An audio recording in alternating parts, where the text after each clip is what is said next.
मेरे मुकद्दर में ये कलम हाथ आई है। मेरे मुकद्दर में ये कलम हाथ आई है, अभी लड़नी कई लड़ाई है। नमस्कार साथियों, मैं कृष्ण कुमार फंडामेंटल में आपका स्वागत करता हूँ। आज आपके सामने ऑर्गेनिक फार्मिंग से संबंधित लीसा, जैसे कल HEIA बताया था, LEIA बताया था, उसी कड़ी में है लीसा, LEIS है। इसको बोलते हैं लो external input sustainable agriculture.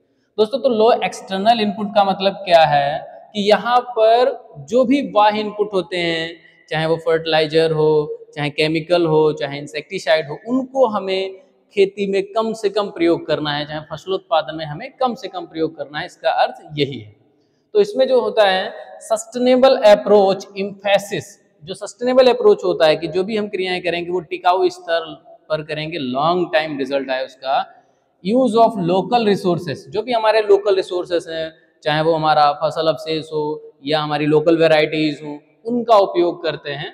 And knowledge, local resources और लोकल नॉलेज का हमें उपयोग करके एंड मिनिमाइज एक्सटर्नल इनपुट्स, जो हमारे एक्सटर्नल इनपुट्स हैं उनको कम से कम उपयोग करना है, such as fertilisers, pesticides and energy. ठीक है, जो भी हमारे लोकल रिसोर्सेस हैं, जो हमारे स्थानीय समुदाय में हैं, स्थानीय क्षेत्र में पाए जाते हैं, उन तकनीकों का, उन ज्ञान का हमें इस्तेमाल करना है, उन रिसोर्सेस का इस्तेमाल करना है, जबकि जो एक्सटर्नल इनपुट्स हैं उनका हमें उपयोग कम से कम करना है। ठीक है, तो इसमें जो टेक्निक्स फॉलो होती हैं वो कौन कौन सी टेक्निक होती है? Number 1, organic farming. ठीक है, जैविक खेती से कहते हैं जिसमें हम पूर्णतः रसायनों को प्रतिबंधित करते हैं। ठीक है, कोई भी केमिकल इसमें उपयोग नहीं किया जाता है। दूसरा है एग्रो फॉरेस्ट्री, जिसे हम कहते हैं कृषि वानिकी। इसमें हम खेती के साथ साथ क्या करते हैं? खेती के साथ साथ ट्री प्लस क्रॉप्स।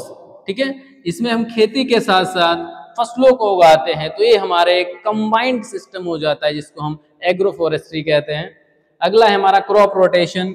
यहाँ हम फसल चक्र को अपनाते हैं, फसलों को हेर फेर कर बोते हैं, कभी दलहनी फसल के बाद अदलहनी फसल, इन सिद्धांतों का भी पालन करते रहते हैं। अगला कहता है इंटीग्रेटेड पेस्ट मैनेजमेंट, समन्वित नाशी जीव प्रबंधन हमें करना है। किसी एक विधि से हम कीटों को या जो हमारे इंसेक्ट्स लग रहे हैं उनका प्रबंधन नहीं करना है। जो भी हमारे पास अवेलेबल रिसोर्सेस हैं, अवेलेबल मेथड्स हैं, उनका जुडिशियसली उपयोग करना है। वही हमारा क्या कहलाता है? इंटीग्रेटेड पेस्ट मैनेजमेंट कहलाता है। केमिकल के ऊपर डिपेंडेंसी हमें नहीं करनी है, जो भी हमारे लोकल रिसोर्सेस हैं उनका उपयोग करके हमें कीट प्रबंधन करना है। आगे क्या कहता है? कंजर्वेशन टिलेज, हमें संरक्षित टिलेज करना है। इट मीन्स हमें कम से कम टिलेज करके जो है फसल की बुवाई करनी है और फसल उत्पादन लेना, जिसमें रिड्यूस टिलेज आता है, मिनिमम टिलेज आता है और जीरो टिलेज आता है, इनका उपयोग करना है। इसके बाद आता है लाइव स्टॉक, हमें पशुपालन करना है। पशुपालन क्या होता है? जैसे पशुपालन कर रहे हैं तो पशुपालन के साथ साथ हमने क्या किया है? क्रॉप प्रोडक्शन किया है। ठीक है, तो जो फसल से हमें फसल अवशेष प्राप्त होगा उसको हम पशुओं को खिला दें, जो पशुओं से गोबर प्राप्त होगा उससे हम खाद बना के उसको हम फसलों में प्रयोग करेंगे, तो एक जीरो वेस्ट मैनेजमेंट हो जाएगा हमारा। इसी के बाद आता है वाटर मैनेजमेंट, हमें प्रॉपर वाटर मैनेजमेंट करना है। इट मीन्स जो है हमें रेन वाटर हार्वेस्टिंग करनी है, वर्षा जल का संग्रह करना है, फिर उसको स्टोर करके पुनः हमारी फसलों में उसको उपयोग करना है। ठीक है, आगे बात आती है इसमें कौन कौन से इसके एडवांटेज होते हैं। तो दोस्तों, एडवांटेज की बात करें तो पहला क्या है? Environmental sustainability. जो भी हमारे सिंथेटिक मटेरियल या एक्सटर्नल इनपुट्स होते हैं, केमिकल, पेस्टिसाइड, फर्टिलाइजर्स, ये क्या करते हैं? हमारी इन्वायरमेंटल क्वालिटी को हरास करते हैं। तो जो हमारे लोकल रिसोर्सेस हैं इनका उपयोग कर रहे हैं और ये सब हमारी इन्वायरमेंटल क्वालिटी को इम्प्रूव करते हैं, उसको सस्टेन करने में मदद करते हैं। दूसरा क्या है?